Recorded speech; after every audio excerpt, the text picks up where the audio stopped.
สวัสดีค่ะทุกคนยินดีต้อนรับเข้าสู่ Thai with Grace นะคะวันนี้เราจะมาเรียนคำศัพท์หนึ่งที่คน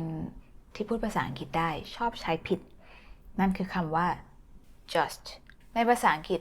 มีหลายความหมายหนึ่งก็คือ just only แล้วก็อีกความหมายหนึ่งคือ just a while ago just now I've just eatenวันนี้เราจะมาเรียนความหมายนี้ค่ะ just now I've just eaten I've just finished my job ในภาษาไทยคนไทยใช้คำว่าเพิ่งบวก verb เพื่อที่จะพูดว่า just now or a while ago ตัวอย่างเช่น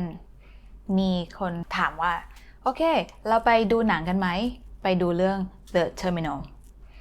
แล้วถ้าคุณเพิ่งดูเมื่อวานคุณก็บอกว่าเฮ้ยขอโทษทีเพิ่งดูเมื่อวานเองเพิ่ง just เพิ่งดู I've just watched it เพิ่งดูเสร็จ I've just finished watching it เพิ่งดูเมื่อกี้ I've just watched it a while ago เพิ่งดูเมื่อคืน I've just watched it yesterday night มาดูตัวอย่างที่2กันนะคะชอบกินซูชิไหมคะชอบกินค่ะแต่ว่าเพิ่งกินเมื่อกี้ตอนนี้ไปกินไม่ไหวแล้ว Do you like eating sushi? Yes, I love eating sushi, but I've just eaten it a while ago. I cannot eat anymore. ตัวอย่างที่3ทำงานเสร็จหรือยังคะเพิ่งทำเสร็จเมื่อกี้เพิ่งทำเสร็จ2 นาทีที่แล้วเพิ่งทำเสร็จ2 ชั่วโมงที่แล้ว Hey, have you finished working?Yeah, I've just finished working. ถัดไป Grace จะให้ตัวอย่างแต่ว่าตัวอย่างนี้จะไม่เหมือนกับก่อนหน้านี้เพราะว่าคำว่า just now เหมือนกับคำว่า I just realized เหมือนกับ just now just 1 second ago now I realized that something เรามาดูตัวอย่างที่1ของแพทเทิร์นนี้กันนะคะเพิ่งรู้ว่าเธอไม่ใช่ผู้หญิง I've just noticed I just know now that you're not a woman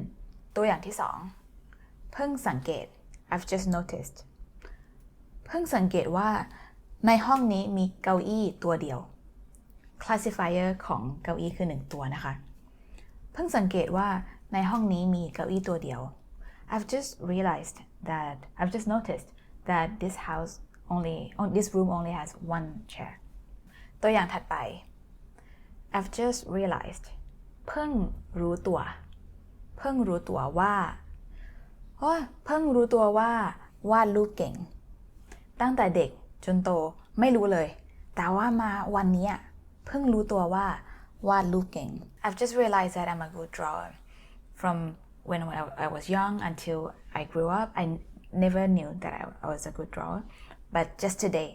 now I realized that I'm a good drawer ถัดไปคือjust now แต่ว่า just now เหมือนกับit's too late already why did you tell me just now ตัวอย่างเช่นทำไมเพิ่งมาบอกตอนนี้ why did you tell me just now it's already too late หรือว่าทำไมเพิ่งมาถึง why do you arrive just now everybody already finished the party it's already done หรือว่าเพิ่งเข้าใจว่าทำไมถูกทิ้งI just understand now why I got dumped เพิ่งเข้าใจ I didn't know and now I know but then it's already too late ขอบคุณมากนะคะทุกคนที่ดูวิดีโอนี้แล้วก็ถ้ามีใครอยากจะฝึกเพิ่มเติมดูตัวอย่างเพิ่มเติมแล้วก็ฟังคำอธิบายเป็นภาษาอังกฤษยังไงลองเข้ามาดูใน Patreon ของ Grace นะคะ Grace จะวางลิงก์ไว้ที่ description ข้างล่างบ๊ายบายค่ะสวัสดีค่ะ